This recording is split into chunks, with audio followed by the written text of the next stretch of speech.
message to our friends running the Congress these days. Stop running around for Trump and start running the country. The people are watching. They want us to start working together. So our message is very clear. Either get on board or get out of the way.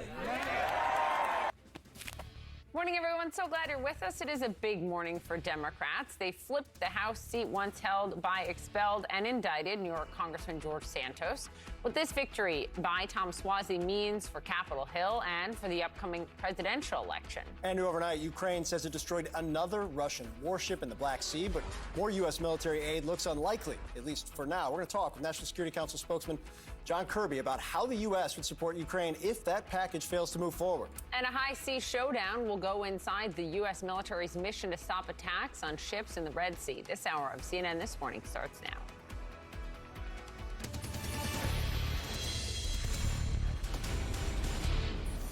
Here's where we start. Republicans' grip on the House just got even weaker. Democrats scoring a huge victory and flipping the seat once held by George Santos. The GOP's already razor-thin majority is now getting slimmer and dimming their chances of passing anything without some support from Democrats. Tom Suozzi says his win is a clear message that Americans are fed up with Republicans following Donald Trump's orders and refusing to work with Democrats on border security and other pressing issues. It's time to move beyond the petty partisan bickering and the finger pointing. It's time to focus on how to solve the problems. Yes. It's time to get to work on immigration, on Israel, on combating Putin, on helping the middle class. Harrington joins us now to break down his takeaways from last night's special election. Look, there's only one takeaway. This means everything. This tells you exactly what's going to happen in November, right? That's exactly right. It tells you everything. No, it's just one special election, but I want to put it in sort of some context of what has happened over the last year, which is it's just the latest big win for Democrats or liberal candidates, right? They flipped the Wisconsin Supreme Court last year. They took control of the Virginia General Assembly. They had already held the Senate. They held on to it. They won the lower house there. Andy Beshear, the Kentucky governor, and now we have this big win in New York 3, switching this district. So this sort of falls in line with this argument that Democrats have been having is, yeah, those national polls may be saying one thing, but when voters vote, Democrats win. And I want to also just sort of put this in a context of why this Suozzi win was far from guaranteed. Yes, a lot of people pointed out that Joe Biden won this district by 8 points back in 2020, but Republicans swept it in the 2022 midterms. They won the gubernatorial race. They won the House race, obviously, with George Santos. And Joe Pinion, who lost by double digits statewide, actually won in this district by about 4 points over Chuck Schumer. And so this win looks a lot more like 2020 than 2022. And how, of course, did Suozzi do it? You know, I watched these ads. There were a ton of these ads. You didn't have a choice if you lived here. That's exactly right. I mean, I was just trying to watch football, and these ads were just coming on and on and on. And he was able to do it actually by leaning into the immigration message, the idea on border security that Republicans didn't want to do anything, and he would actually go in and try and tighten the border. And folks have been listening to Trump too much and perhaps trying to vote against things that a lot of folks actually wanted. So, and it's such a good point, because remember, he told Manu Raju last week, he said something, when Republicans blocked this, it made this a lot easier for me. And I thought, we'll see if that plays out in the numbers. Seems like it has. To your broader point, though, if you're Joe Biden and you're looking at this, you're saying win after win after win in special and ballot initiatives, governor's races, Virginia, state house races. What's happening with my numbers? What's the answer there? Yeah, you know, essentially, if we were essentially to look right now, you know, you hit at this in the intro. Yeah. Number of votes that Mike Johnson can lose, shrinking and still have a majority. It was 3.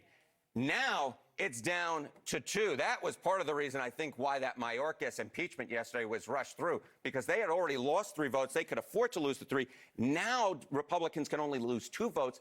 And here's the real thing. This may make the House and the Congress, et cetera, it's not working, and it may continue not to work to an even greater degree, because look at the bills and resolutions that have become law. It was 39. That was already the lowest compared to 81, which was the prior low in the last 50 years. This 39 this year, we may even see fewer pieces of legislation passed. So Congress isn't working, and it will continue not to work. You know, I've heard that there's a bill that was just sent by the Senate that probably has about 300 votes, which would be enough in the House. They just have to put it on the House floor. Yeah, apparently that's a tough You're the thing. math guy. I leave that to you. Harriet, we appreciate you, my Thanks, friend. buddy. All right, with us now, CNN political commentator, former special advisor to President Obama, Van Jones, and Scott Jennings, our senior political commentator and former special assistant to President George W. Bush. They're both here. Good morning, guys. Good morning. Van, is the Swazi win the roadmap for Biden and Democrats to win in 9 months? It is, just because the Republicans have managed to shoot themselves in the foot by taking this issue of immigration, weaponizing it. They're putting migrants on buses, driving them up to blue states, sticking them in blue cities, saying the sky's falling, terrorists are coming here, we got to do something. And then when Democrats say, you know what, you're right, say, never mind, we don't care. So now it's the Republicans' open border, and Democrats can run against the Republicans' open border and also still maintain our commitment to being humane, not treating people like footballs and circus animals and all the horrific stuff that Republicans have been doing, but also be tough on the border. So the Republicans have literally turned what was their super issue into an issue that we can win on, and we just showed that last night. It's not exactly Biden's roadmap, because Swazi did everything he could to stay away from Joe Biden and ran away, didn't want Biden to come here, ran ads of him on Fox News being an immigration hawk. So it cannot be a roadmap for Biden when congressional candidates in swing districts are doing everything they could do to stay away from the man. But what's interesting is you don't see Biden jump on social media and then start beating the crap out of anybody. In our party, you can have some flexibility. If you want to be close to the president, that's fine. You want to move away in your district, that's fine. We don't march everybody off the same cliff. With Trump, you got to march off the same cliff. Even if you've been screaming for months about the border, suddenly Trump goes, we don't care about the border until after I'm president. And you have to throw your own issue in the garbage can. So our party can be more flexible, and Biden has his own problems, but there's a roadmap on this issue of immigration. Democrats can win on immigration. To that point, Biden will be running against Trump. Yeah. And clearly Trump motivates and activates a different set of voters than come out in special elections in the Republican Party. But he also activates the hell out of Democrats. And that's consistent over specials as well. And I thought this is why Nikki Haley, who's obviously still running against Donald Trump for the Republican nomination, had a statement last night that made the point. They lost at 18. They lost the House. In 20, they lost the presidency and the Senate. In 22, they underperformed the red wave and continued to not have the Senate anymore. There's a statement. They lose with Donald Trump. Republicans lose with Donald Trump. Yeah, except for one time in Yeah. 2016. And he still didn't get more votes than Hillary Clinton in that election, but he did manage to back into the presidency. Something else about the coalition that has formed for both parties here, and I think you saw this last night. A lot of the former high-propensity college-educated voters we used to rely on in districts like this have gravitated towards the Democrats. They show up for elections. Trump, it is true, has actually brought a lot of new people into the Republican Party, but a lot of them are lower propensity voters. They may show up for Donald Trump. They may come out, and I suspect he's going to do better in this district than what happened in the special last night in November. But when you're talking about special elections, you got to get your people out. You want people who have a proven track record of voting. And the Democrats right now, these college-educated suburban voters, that's where they're going. And you saw it last night. And Scott's right on that. That's where Democrats can't get too comfortable, because these are weird elections. Yeah. You got a weird dude, Santos, who made this thing strange. It was a weird, we're voting in February. The weather's weird. It's like a blizzard in the early in the springtime at night. So it was a weird election. And a lot of wealthy, college-educated people came out. That may not be the same in November.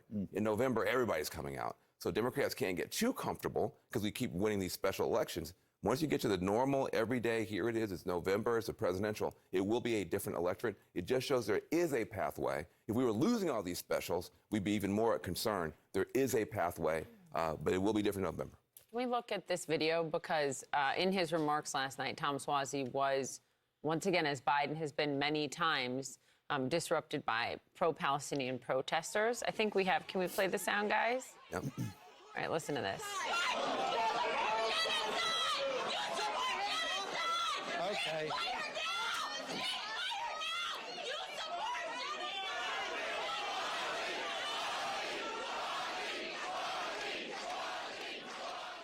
He also then made a remark about sort of everyone working together. But, Van, I ask you this, not particularly about what happened to him, but what is going to keep happening to Democrats and keep happening to Biden. Yes.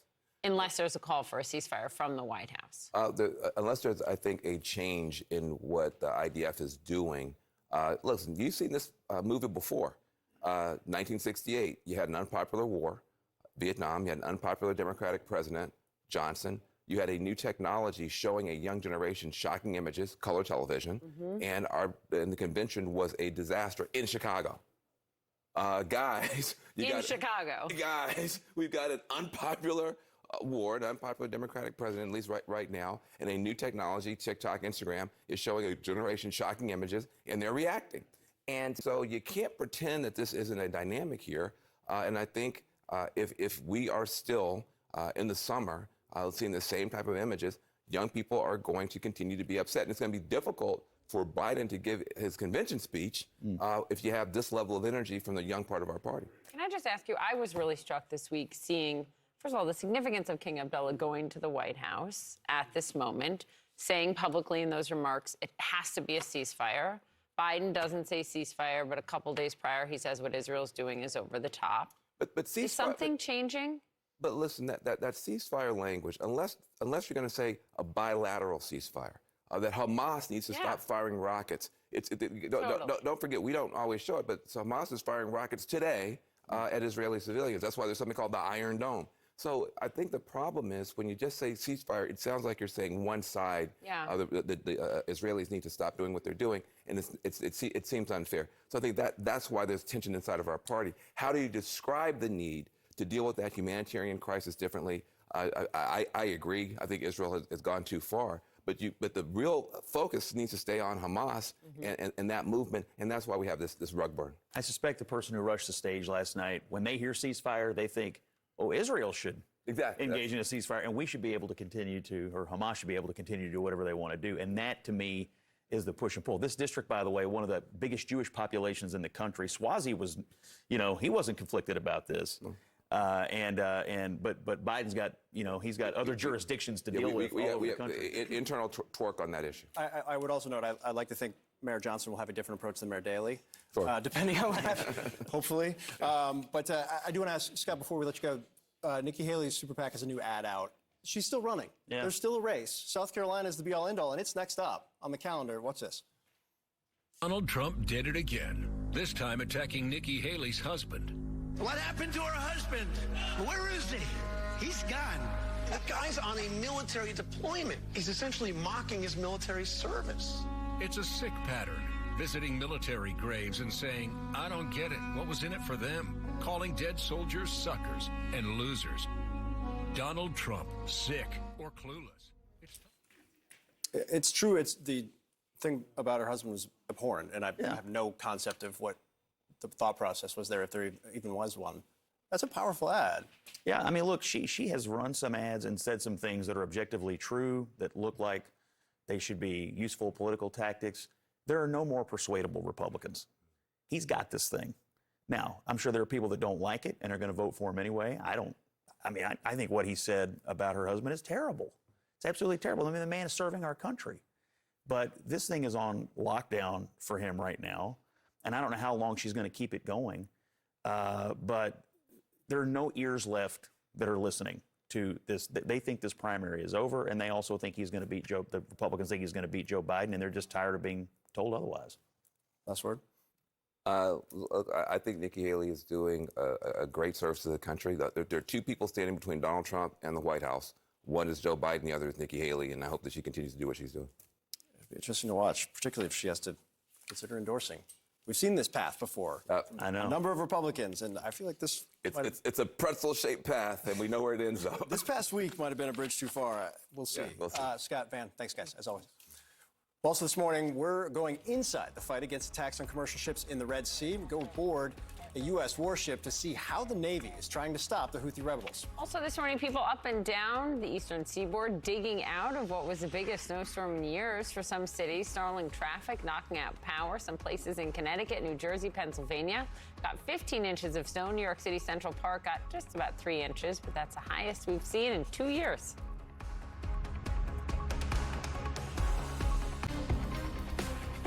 Welcome back. This morning, we're getting an up-close look at how the U.S. Navy is trying to stop attacks against ships in the Red Sea. Our Natasha Bertrand went on board a U.S. warship on the front lines of this fight against Iran-backed militants. capturing how quickly the crews on these ships need to react in order to successfully shoot down an incoming missile, mostly fired by Houthi militants in Yemen. The U.S. has launched dozens of airstrikes in retaliation, but the Houthis have continued to attack these ships, forcing vessels to go around southern Africa and the Cape of Good Hope, and adding a lot of cost to what it takes to ship this stuff and what you could pay. Just this morning, the second largest shipping company in the world told CNBC it does not expect to use the Red Sea route again anytime soon. Our national security correspondent, Natasha Bertrand, joins us from Bahrain with a lot more. Just remarkable that you were on board. We've been reporting so much on this. Tell us what you saw.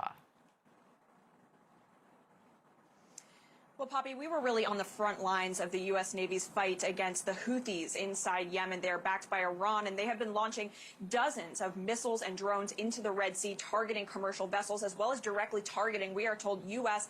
and coalition forces who have been stationed in the Red Sea to try to protect the freedom of navigation there. Now, it's really hard to overstate just how intense the environment is on the USS Dwight D. Eisenhower aircraft carrier, where we were stationed for 2 days, and we watched dozens of planes take off every single day to circle the skies over the Red Sea and, of course, to carry out strikes inside of Yemen itself to try to prevent the Houthis from launching these missiles and interrupting commercial vessels and, of course, prevent them from actually hitting these ships, which they have managed to do several times in the past. Now, we also had the opportunity to go on board a U.S. destroyer, which is really the tip of the spear when it comes to this fight against the Houthis. These are the destroyers that shoot down the incoming missiles really on a regular basis. And we went inside the command center of this destroyer to get a look at just how quickly the crew of this ship needs to respond when they sense an incoming missile.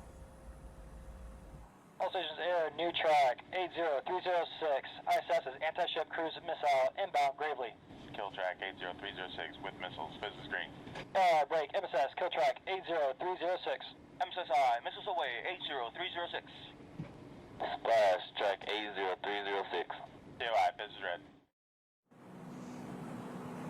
Now, the radars on that warship, they can quickly detect when the Houthis launch a missile from inside Yemen, and they can respond to it. Again, they only have a couple of seconds, if at the most a couple of minutes to do so. But those systems don't always work, those missile systems on board these destroyers. And in fact, just a couple weeks ago, this destroyer that we were on, the USS Gravely, it had a very close call with a Houthi missile that was launched in their direction. They had to use one of their last lines of defenses on board the ship called the Phalanx system in order to successfully shoot that down. That just gives you a sense here of how these sailors are really directly in harm's way every single day.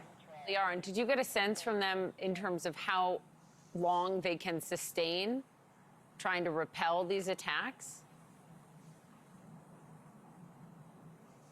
Well, according to the officials that we spoke to on board both these ships, the Gravely and the Eisenhower, they say that they can sustain this mission really for as long as it takes to defeat the Houthis. It is not an easy task because the U.S. doesn't know exactly how much of the Houthis' capabilities actually remains, despite the fact that they've been striking inside their territory. But here's what the commander of Carrier Strike Group 2 told me about just how long the U.S. can sustain this. The sustainability, we can go for a long time. We've got our logistics train already mapped out to stay here as long as the president needs us to stay here. So the U.S. confident, obviously, that they can outlast the Houthis. It remains to be seen, though, just how long they're going to have to remain stationed there in the Red Sea. The Houthis are going to be tough to defeat, according to many of the officials we spoke to. Well, just amazing that you got on board. All of that is fascinating. Thank you, Natasha. Well, Democrats flipped the House seat George Santos used to hold. We'll talk to Republican Congressman Mike Lawler next about that, the politics of New York, and what's happening on the House floor. Stay with us. Let's send a message to our friends running the Congress these days. Stop running around for Trump and start running the country. That was Democrat Tom Suozzi after winning the special election in New York to replace expelled and indicted Congressman George Santos. President Biden's campaign also using the win to attack Trump, saying, quote, when Republicans run on Trump's extreme agenda, even in a Republican-held seat, voters reject them. Suozzi's win offers Democrats a potential playbook in November as they try and win key suburban districts around the country. And this victory tightens the already very narrow majority Republicans have in the House to 219 to 213. Joining us now to discuss, Republican Congressman Michael Lawler of New York. He was one of the most outspoken Republicans who pushed to expel George Santos. And I just want to say this up top. So my mother-in-law is not concerned. I will get to Mass today for Ash Wednesday as well. The morning show makes it a little difficult to do it in the morning before work. I will do it after work, but I know she will appreciate that you've already done that, Congressman. I want to start with last night when you were on CNN, I was watching, you said this is going to be a referendum on Democratic leadership. People are upset, both at the state level, the federal level, and the Democrat won. So what do you think that tells you about how people are feeling about Democratic leadership? Well, obviously, as you alluded to, this is ashes on my forehead, not crow. But, you know, look, I congratulate Tom Suozzi on a well-fought campaign. You know, this is a Democratic district that the president won by 8 points. And, you know, you look at the fact that he's been in public office for nearly 30 years, representing most of this district, including representing it in Congress for 6 years. And they spent $25 million on this race. Obviously, I think we all anticipated it would be a lot closer than it was. But I think when you look at all of the polling in the race, the top 3 issues were the border, affordability, and crime. And I don't think that's changed. I think Tom ran a good campaign. And in a special election, you know, it really is about turnout, and Democrats came out to vote. You know, if those are the top 3 issues, and Suozzi won, ran a good campaign, name ID, obviously a huge part of this spending as well. But doesn't that provide a roadmap then for other Democrats who have similar districts? Biden won districts. You're in a Biden won district from 2020 to use in November. Look, I think each race is obviously different. When you look at a district like mine, which Joe Biden won by 10 points, I'm doing very well in my district. And in part because I show up in every community. People know where I stand on the issues. They know who I am. And, you know, at the end of the day, when you look at any campaign, it really comes down to the choice between the candidates. And so I think certainly Democrats, you know, can look at this race and see a pathway forward in some of these districts. But it comes down to the candidate. My opponent, Mondaire Jones, was the 3rd most progressive member of Congress while he was here. He called for defunding the police. That doesn't play well in my district. If you note, Tom Suozzi ran away from President Biden, didn't want President Biden to come campaign for him. Right. And, you know, really, frankly, went after the president on the border. So, you know, obviously, yes, Democrats can learn something from the fact that, you know, even their candidate here repudiated the policies that have been enacted by the Biden administration.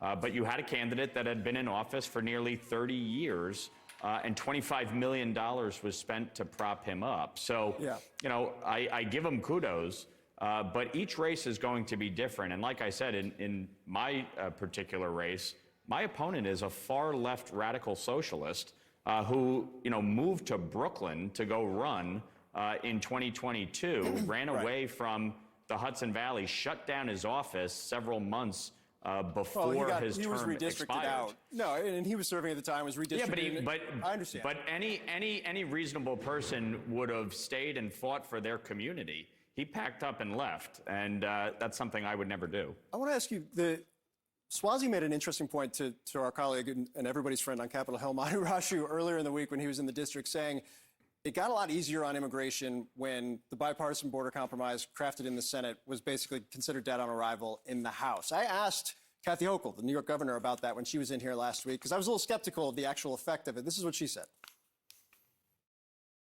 If those 10 Republican congressmen from the state of New York stood up to their speaker and said, we have to look out for New Yorkers.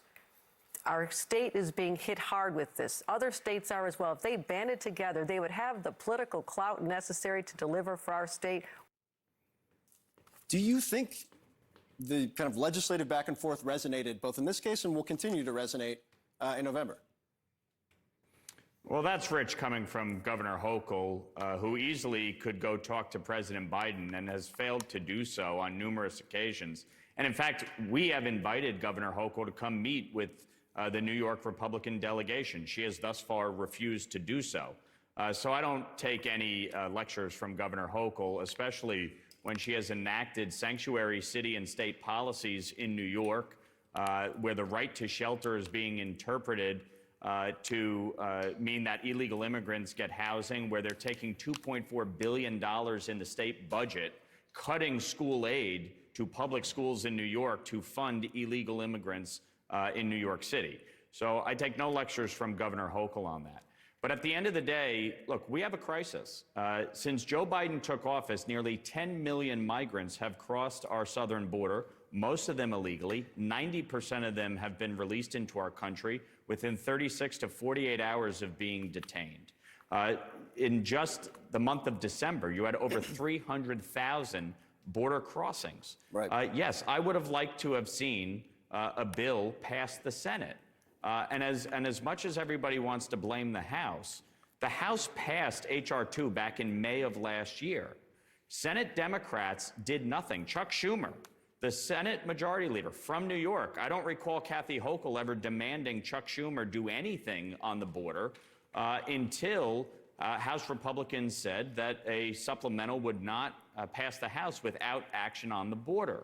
And so the Senate finally took some action. They negotiated, but ultimately they could not pass a bill that included a border deal. We can talk pie in the sky about legislation, but you actually have to pass it through your respective chamber. And we were able to do that in May of last year after negotiating within the House. Right. Senate Democrats were not ultimately able to pass a bill. And so, yes, I would like to see action. Yes, we do need to take action at the border. And yes, the president and his administration needs to reverse some of the disastrous policies that they have enacted over the last 3 years. I mean, I think we both know that being dead on arrival in the House certainly shrinks the whip count and changes the dynamic of things. But also note that the Senate now has given you a bill on the National Security Supplemental. I do want to talk to you about that. We do have to go right now, but please come back so we can discuss that as it moves forward. Congressman Mike Lawler, appreciate your time as always. Thank you. Thank you. All right, new this morning, Ukraine says it sank a Russian battleship in the Black Sea. National Security Council spokesman John Kirby joins us as the White House pushes to pass aid for Ukraine and Donald Trump threatens to abandon NATO allies.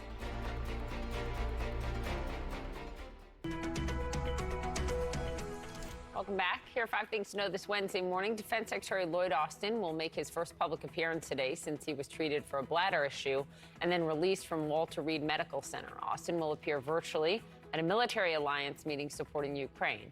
And a new filing in the corruption case against Senator Bob Menendez says his wife, Nadine, got an engagement ring as part of the bribes.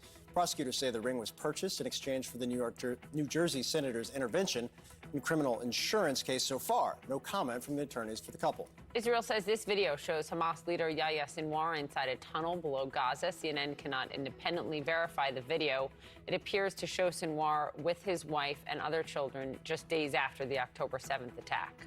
And stocks are expected to open higher this morning after the Dow dropped more than 500 points yesterday. January's inflation report came in hotter than expected, triggering fears that the Federal Reserve could wait longer to cut interest rates. Kansas City will throw a victory parade for the Chiefs after they won the Super Bowl. Many schools across the city are closed.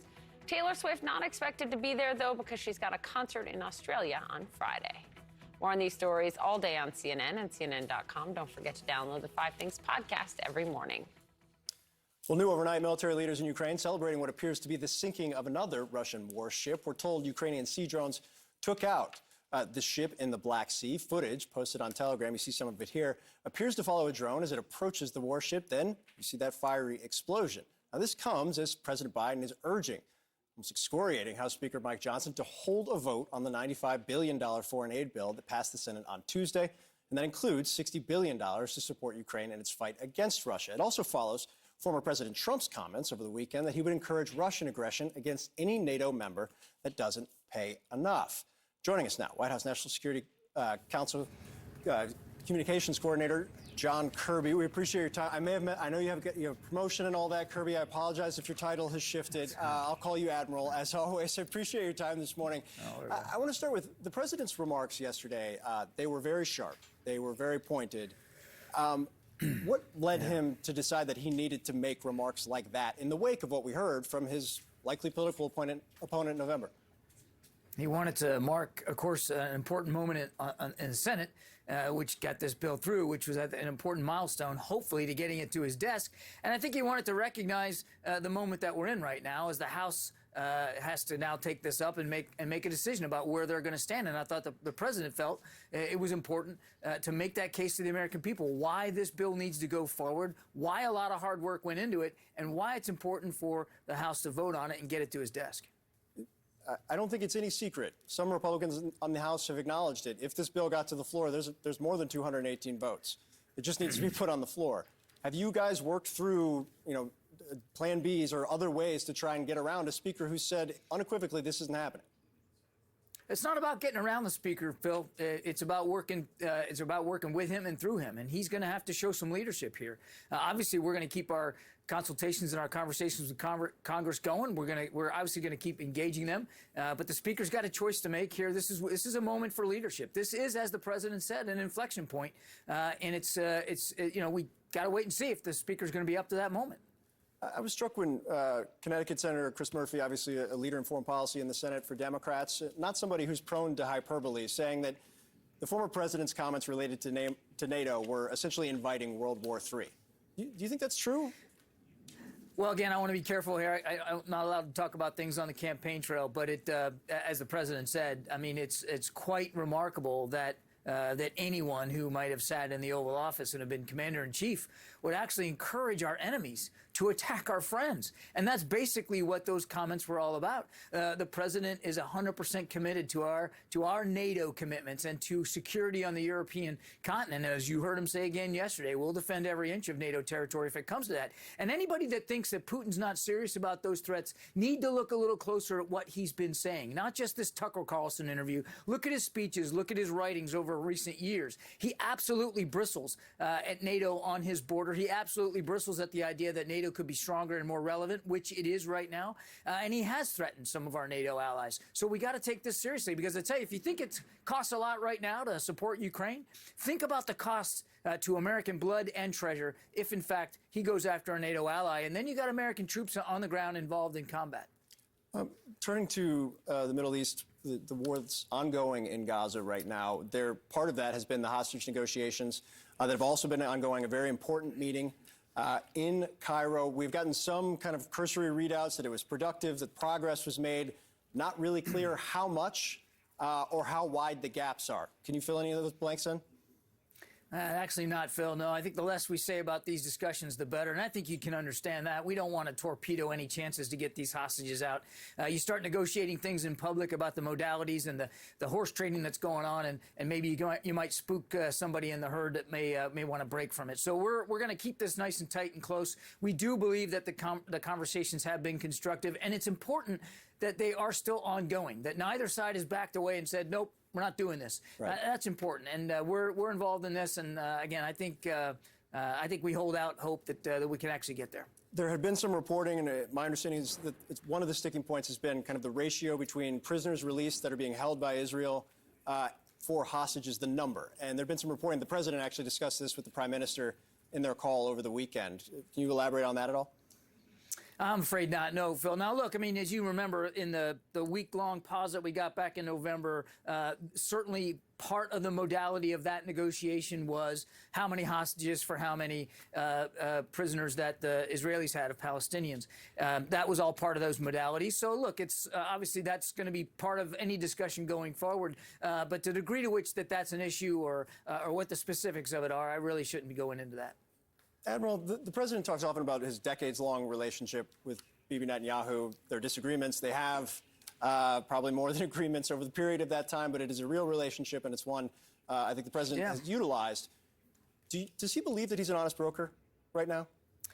He believes that Netanyahu is a man, is a leader that he can deal with, that he can talk to, that he can be frank with, and that he can disagree with. And obviously, there have been disagreements since October 7th, and I suspect that will continue on certain issues going forward. But these are two men. They've known each other for 4 decades, 40 years, more than that. And they can argue and they can disagree, and they can be dyspeptic with one another if that's what it requires. But that's what you can do with an ally and a friend. You can push, you can prod, and you can disagree. So I think it's more important that we focus on the things that we do agree on. And we do agree that Israel has a right to defend itself against Hamas, an organization that wants to kill all Israelis and wipe Israel off the map. We do agree that it's important to get humanitarian assistance into the desperate people of Gaza. And we do agree, quite frankly, and this goes back to your previous question, how important it is to get those hostages home with their families. And that's why we're working together with our Israeli counterparts to try to get this deal locked in. But just to what I asked, given the political kind of constraints the prime minister faces right now, which the president has called out behind closed doors of fundraisers, including by name, does he believe he's an honest broker right now? He's the prime minister, the elected prime minister of Israel, and the president has known him a long, long time. And he believes that he can have honest, candid, forthright conversations with Prime Minister Netanyahu and get honest, candid, forthright answers in return.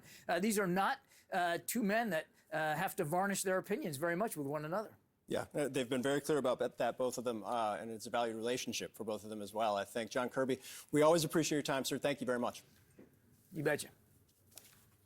Well, this morning, Russia is responding after Secretary of State Antony Blinken said that he spoke with Paul Whelan, who has been detained in Russia since 2018. Our intensive efforts to bring Paul home continue every single day. And they will until he and Evan Gershkovich and every other American wrongfully detained is back with their loved ones.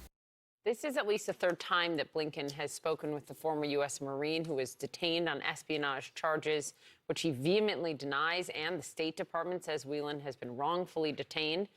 The U.S. also says that Wall Street Journal reporter Evan Gershkovich is also wrongfully detained in Russia, and the United States says it has put a significant offer on the table to secure the release of both Americans. This morning, Russia's declining to comment on those negotiations. And right now, Defense Secretary Lloyd Austin making his first public appearance since he was released from Walter Reed Medical Center. You see him right there. He's speaking at a military alliance meeting supporting Ukraine. Austin was released from the hospital yesterday. It was his 2nd time being hospitalized after being treated for prostate cancer in December.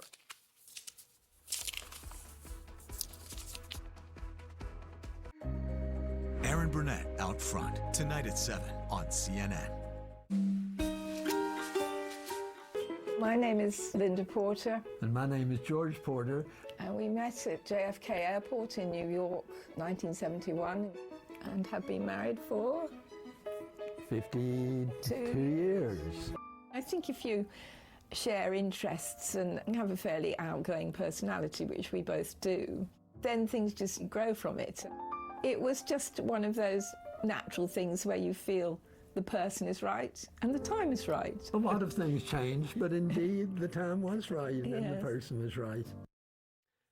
I'm so excited for this next segment on this Valentine's Day. Let's talk about love, of course. You just heard from a couple featured in CNN Travel's Chance Encounters series, Linda and George Porter. The series features incredible stories from couples all over the world, whether they met on a flight over the Atlantic, in the Himalayan mountains of Nepal, or on a Greyhound bus in California. These are all people who met while traveling. And joining us now on this Valentine's Day is the CNN reporter behind this viral series, Francesca Street. Millions of people read her stories. The Washington Post called her one of the most popular reporters of 2023. So at first I was very jealous, and then a little bit bitter that you'd figured out how to do such amazing work that people loved. And then I started reading and watching, and I get it. And I think my question to you is somebody who, as you're reporting this out, why do you think people connect with these stories in such a clear-cut way? Oh, well, thank you so much for having me on today to talk about this. I think that the stories are very cinematic in scope, but also they're grounded in the everyday. Like, everyone's been on a plane, everyone's gone traveling. We haven't necessarily met the loves of our lives while doing that, but I think we can all kind of put ourselves in those people's shoes, and yeah, I think that sort of is what makes it so special. One of the things I love about Linda and George's story is the detail. Like, they hadn't met. It was sort of a blind, not even date, right? He's picking her up as she's getting off the plane. Tell us a little bit more about them. Yeah, so they have a great story where Linda was put in touch with George back in the 70s. She was moving to New York for the first time, and yeah, she was told, like, this is a friend of a friend who can come and pick you up from the airport and take you where you need to be. She arrives at the airport. He's there, but also there's another guy waiting there unexpectedly as well. So she has this strange dilemma almost where she has to choose between these two handsome men who've arrived at the airport for her. So, of course, we kind of know she picks George, and they've been married for 53 years this year. So, yeah, it's a lovely story. And it was so fun to meet them in person as well and capture that video, which was, yeah, expertly captured by the London video team. Yeah. You've interviewed folks, met on airplanes, at weddings, on the other side of the world. Like, should single people be hopping on airplanes right now? Is this fate, or is there some is there some formula or strategy to how these that you've picked up as you've reported these out? It's so interesting. There will be common themes among the stories. Yeah, so I've been writing these stories for 2 years now. I think one thing is maybe when people are traveling, they're excited, they're open to new experiences, they're maybe embarking on a new chapter or a new adventure. So maybe there's a bit of that. But I also, a lot of times I hear these stories and I'm like, this can't be real. And then I find out that they are. So yeah, I don't know. I think that's what makes them special, definitely. I love the Washington Post profile on you, and it's so well deserved. Why did you start this? What made you so intrigued to start this series? So at CNN Travel, we've always done human interest stories, and I think they always resonated. You know, we don't just do hotel reviews or write-ups like that. So, yeah, there's always been like a bit of this kind of thing. But then during the pandemic, you know, obviously our coverage was very different. This is all on digital, like our articles. And yeah, we just kind of stumbled across some of these stories on Twitter. I stumbled across them and then I was like, there must be more of these out there. We just need a way for these people to be able to get in touch with us because, you know, they're ordinary people, right, who've just had extraordinary lives and extraordinary personal stories. So yeah, it's grown from there and the stories keep coming, which is amazing to see. Oh. And I cannot recommend them enough. Francesca, thanks so much for taking the time with us. Thank you so much for having me. Yeah, this has been a pleasure. Thank you, Francesca. And thank you for the idea, Poppy. Oh, I love her stories. This just in, Travis Kelce addressing this moment during the Super Bowl when he got in Coach Andy Reid's face. We all saw it, right? And we were wondering what was said. Kind of bumped into him, made him stumble. Yeah, don't do that. On his New Heights podcast, he said that it was unacceptable, saying, quote, I can't get that fired up to the point where bumping Coach and it's getting him off balance and stuff. I just love playing for the guy. And unfortunately, sometimes my passion comes out where it looks like it's negativity. Just don't do that. But a big parade today. Yeah, they got some stuff to celebrate. We'll be watching all of it. We'll see you guys tomorrow. CNN News Central starts after this break.